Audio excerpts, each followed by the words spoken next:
اعوذ باللہ من الشیطان الرجیم بسم اللہ الرحمن الرحیم۔ عزیز طلبہ، آج ہم نے سبق مناقب عمر بن عبدالعزیز کے ملٹیپل چوائس کوسچنز یعنی کثیر الانتخابی سوالات پڑھنے ہیں۔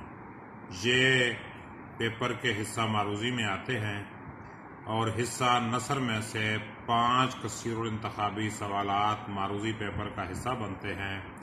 تو یہ ہمارا سبق مناقب عمر بن عبدالعزیز ہے، اور اس سبق میں ہم نے اسباق جو ہے اس کے کثیر الانتخابی سوالات پڑھنے ہیں۔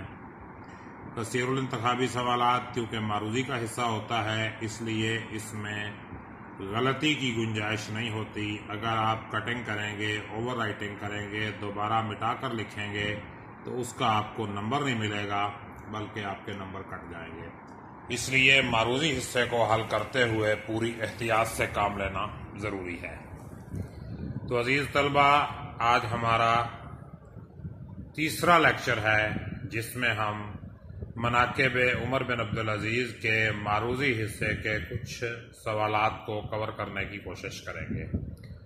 دیکھیے، ہر سوال کے 4 ممکنہ جوابات دیے گئے ہیں۔ صحیح جواب کا انتخاب کریں۔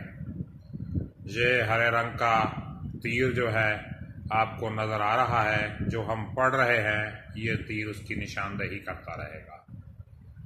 سبق مناقب، یہ پہلا کثیر الانتخابی سوال ہے۔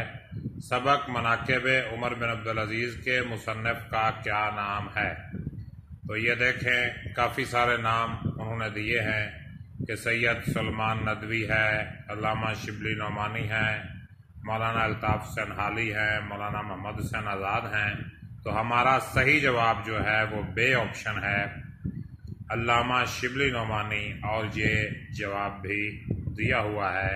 یہ دیکھیں، یہ جواب بھی انہوں نے دیا ہے۔ تو اس کے بعد دیکھیں، دوسرا سوال جو ہے، علامہ شبلی نعمانی کب پیدا ہوئے؟ تو جواب اس کا 8 مئی 1855، 8 مئی 1856، 8 مئی 1857، 8 مئی 1858۔ تو یہ جیم آپشن اس کا دیا ہوا ہے، یعنی صحیح اس کا جواب جو ہے وہ کیا ہے؟ 8 مئی 1857۔ اس کے بعد اگلا سوال ہے عزیز طلبہ، علامہ شبلی نعمانی کب فوت ہوئے؟ یہ دوسرا سوال ہے۔ تیسرا سوال ہے، تو یہ سن انہوں نے پوچھا ہے، تو بتایا ہے 1914 میں، 1916 میں، 1918 میں یا 1920 میں۔ تو صحیح جواب اس کا کیا ہے؟ 1914 میں فوت ہوئے تھے۔ تو 1914 جو ہے اس کا درست جواب ہے۔ جی، اب دیکھیں آگے سوال ہے، سوال نمبر 4، مناقب عمر بن عبدالعزیز مصنف کی کس تصنیف سے ماخوذ ہے؟ ماخوذ کا مطلب لیا گیا ہے۔ تو پہلا آپشن اس کا ٹھیک ہے، مقالات شبلی جلد 4۔ آگے الفاروق، المامون، الغزالی، یہ غلط آپشن ہے۔ 5واں سوال ہے، مناقب عمر بن عبدالعزیز کی صنف کیا ہے؟ صنف کا مطلب ہے اس کی قسم کیا ہے؟ تو اس کی قسم سوانح عمری ہے، تاریخ نگاری ہے، خاکہ نگاری ہے یا سیرت نگاری ہے؟ تو یہ سیرت نگاری ہے، یعنی ان کی حالات زندگی پر لکھی ہوئی کتاب۔ شبلی نعمانی نے حضرت عمر کی سیرت پر جو کتاب لکھی اس کا نام کیا تھا؟ اس کا نام تھا الفاروق، یعنی انہوں نے جو کتاب لکھی اس کا نام الفاروق۔ اس کے بعد دیکھیں، سوال نمبر 7 ہے، علامہ ابن جوزی کس وجہ سے مشہور تھے؟ یہ سوال نمبر 7 ہے، علامہ ابن جوزی کس وجہ سے مشہور تھے؟ مورخ تھے، محدث تھے، سوانح نویس تھے، مضمون نویس تھے؟ تو کتاب کے مطابق وہ محدث تھے، یعنی حدیث کے عالم تھے۔ اس کے بعد ہے 8واں سوال، علامہ ابن جوزی نے اپنی کتاب کا نام کیا رکھا؟ سیرت العمرین، سیرت العمرین، یہ اس کا صحیح جواب ہے۔ مذہبی لحاظ سے عمر بن عبدالعزیز کو کیا لقب دیا گیا ہے؟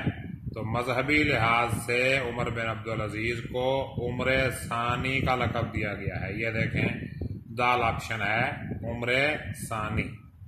حضرت عمر بن عبدالعزیز کے پاس ایک عیسائی نے کس کی شکایت کی؟ یہ سوال نمبر 10 ہے۔ یہاں پر عبد الملک کی، عباس کی، ولید کی، زبیر کی، تو یہ عباس کی شکایت کی، بی آپشن اس کا ٹھیک ہے۔ اس کے بعد دیکھیں علامہ شبلی نعمانی نے سیرت العمرین کہاں دیکھی؟ کتب خانہ خدیویہ میں، احرام مصر میں، کتب خانہ مصر میں، کتب خانہ قرطبہ میں، تو اس کا صحیح جواب ہے کتب خانہ خدیویہ میں۔ علامہ شبلی نعمانی نے اپنی کتاب الفاروق کے لیے کس کتاب سے معلومات حاصل کی؟ الغزالی، سیرت النعمان، سیرت العمرین، المامون، تو اس کا صحیح جواب ہے سیرت العمرین۔ سیرت العمرین سے جو ہے صحیح معلومات حاصل کی۔ اس کے بعد دیکھیں سوال نمبر 13 ہے، الفاروق کے مصنف کون ہیں؟ ظاہر ہے علامہ شبلی نعمانی ہے۔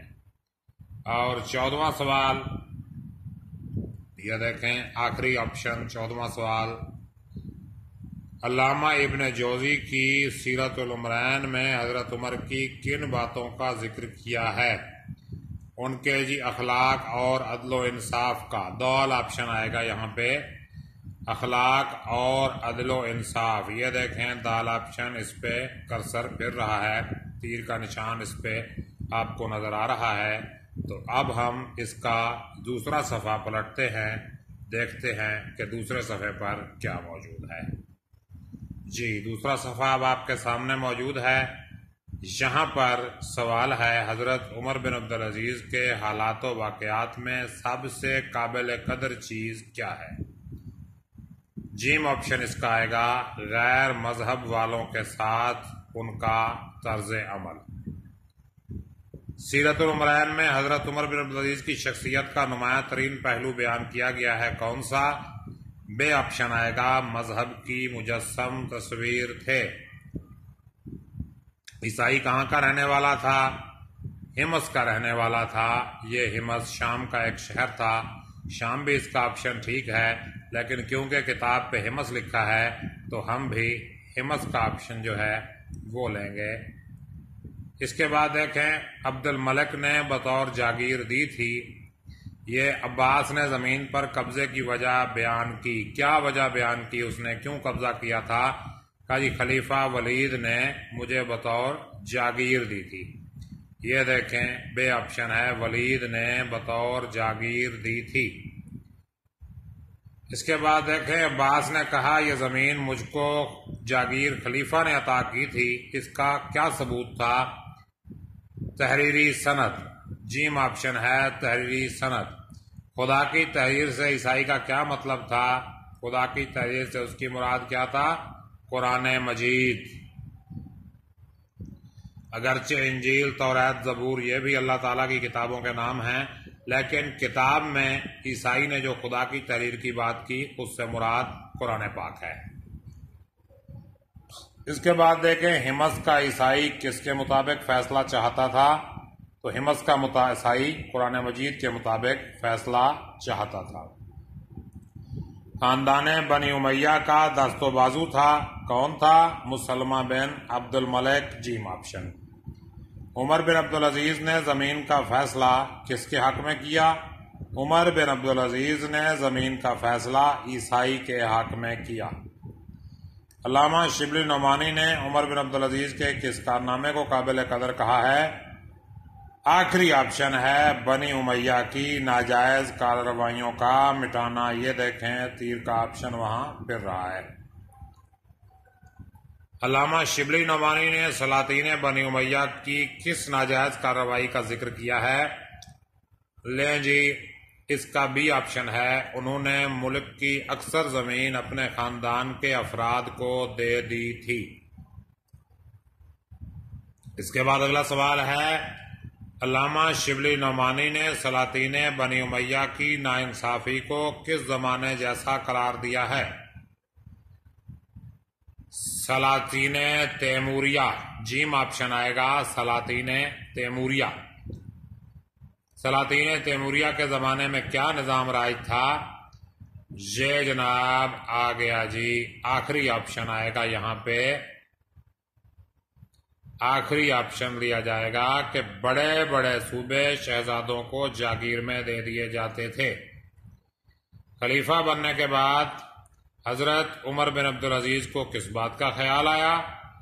لو جی، اس کا نیچے جیم آپشن پڑا ہے، یہ کرسر یہاں آ گیا، یہ دیکھیں جیم آپشن ہے، بنی امیہ سے جاگیریں لے کر اصل مالکوں کے حوالے کر دی جائیں۔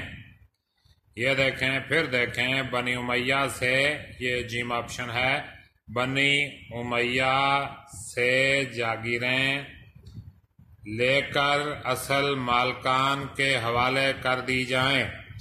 اور آج کے لیے ہمارا آخری آپشن ہے، عمر بن عبدالعزیز کی پھوپھی کا کیا نام تھا؟ یہ آخری آپشن دیکھیں، عمر بن عبدالعزیز کی پھوپھی کا کیا نام تھا؟ ام صفیر، ام عمر اور ام کلثوم۔ تو کیا آپشن ہے ان کا نام تھا ام عمر۔ یہ دیکھیں نیچے ام عمر پہ کرسر آیا ہوا ہے، ان کا نام ام عمر تھا۔